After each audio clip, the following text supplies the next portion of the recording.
encontrasse o monstro da palha querendo me assustar. E se o monstro me obrigasse a cantar uma canção enfeitiçada. Oi? Mesmo se eu quisesse, não parava de cantar.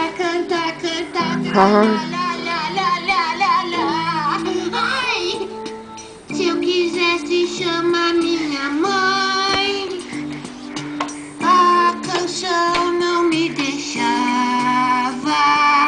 Se eu quisesse gritar, se eu quisesse chorar, a canção não me deixava. Eu tinha que cantar sem parar, tralalala. Fala, cala a boca, porquinho chato.